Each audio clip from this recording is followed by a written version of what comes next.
Hi, my name is Emily Clark, and I will be reading the first letter from Mr. Walton in Frankenstein by Mary Shelley. Volume 1, Letter 1. To Miss Sibyl, England.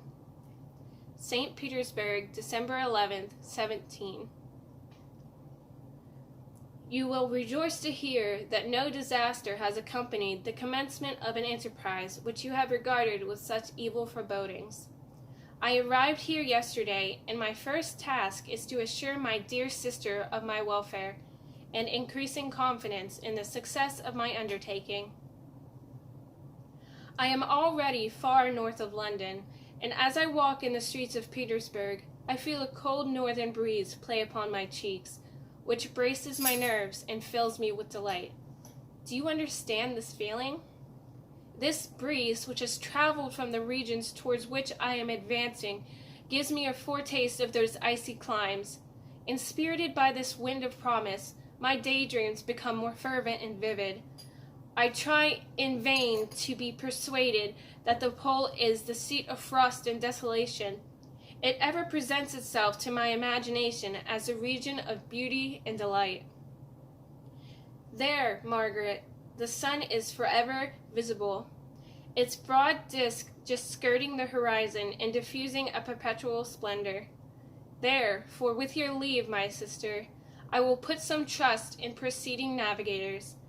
There, snow and frost are banished, and sailing over a calm sea, we may be lofted to a land surpassing in wonders and in beauty every region hitherto discovered on the habitable globe. Its productions and feature may be without example, as the phenomena of the heavenly bodies undoubtedly are in these undiscovered solitudes.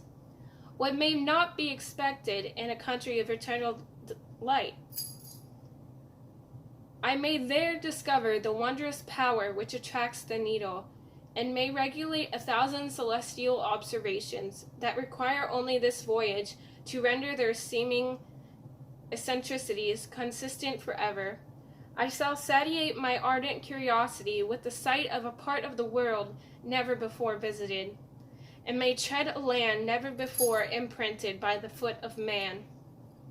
These are my enticements, and they are sufficient to conquer all fear of danger or death, and to induce me to commence this laborious voyage with the joy a child feels when he embarks in a little boat with his holiday mates on an expedition of discovery up his native river.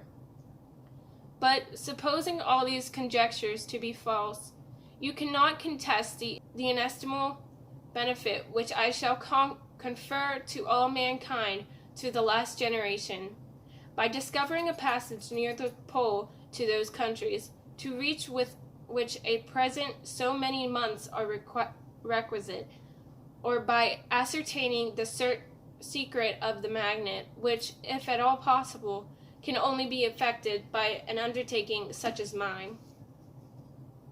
These reflections have dispelled the agitation with which I began my letter, and I feel my heart glow with an enthusiasm which elevates me to heaven.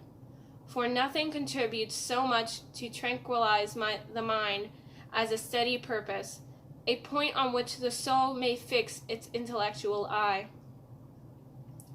This expedition has been the favorite dream of my early years.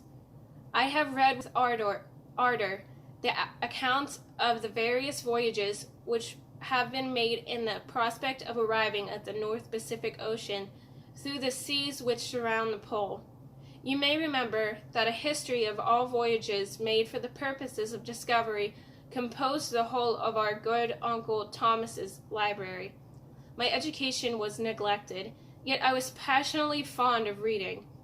These volumes were my study day and night, and my familiarity with them increased that regret which I had felt as a child on learning that my father's dying injunction had forbidden my uncle to allow me to embark in a seafaring life. These visions faded when I pursued, for the first time, those poets whose infusions entranced my soul and lifted it to heaven. I also became a poet, and for 1 year lived in a paradise of my own creation. I imagine that I might also obtain a niche in the temple where the names of Homer and Shakespeare are consecrated. You are well acquainted with my failure and how heavily I bore the disappointment. But just at that time I inherited the fortune of my cousin, and my thoughts were turned into the channel of their earlier bent. 6 years have passed since I resolved on my present undertaking. I can, even now, remember the hour from which I dedicated myself to this great enterprise. I commenced by inuring my body to hardship. I accompanied the whale fishers on several expeditions to the North Sea. I voluntarily endured cold, famine, thirst, and want of sleep. I often worked harder than the common sailors during the day, and devoted my nights to the study of mathematics, the theory of medicine, and those branches of physical science from which a naval adventurer might derive the greatest practical advantage. Twice I actually hired myself as an undermate in a Greenland whaler, and acquitted myself to admiration. I must own I felt a little proud when my captain offered me the second dignity in the vessel, and entreated me to remain with the greatest earnestness. So valuable did he consider my services. And now, dear Margaret, do I not deserve to accomplish some great purpose?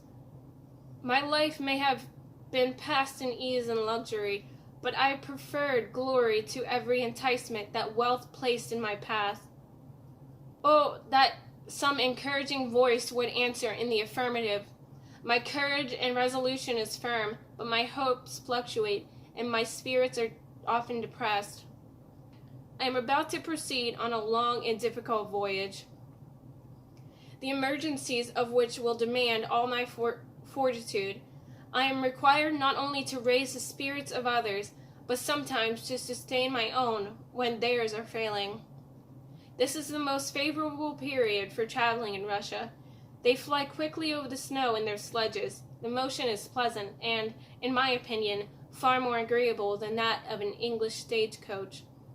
The cold is not excessive if you are wrapped in furs, a dress which I have already adopted, for there is a great difference between walking the deck and remaining seated motionless for hours, when no exercise prevents the blood from actually freezing in your veins. I have no ambition to lose my life in the post road between St. Petersburg and the Archangel.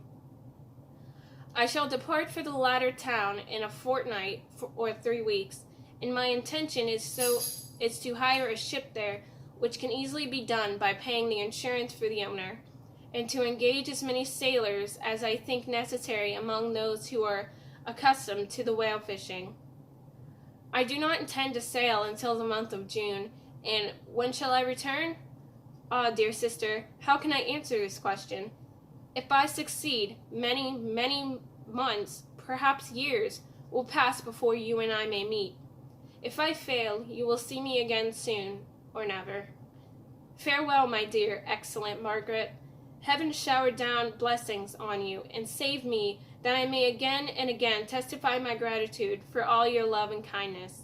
Your affectionate brother, R. Welton.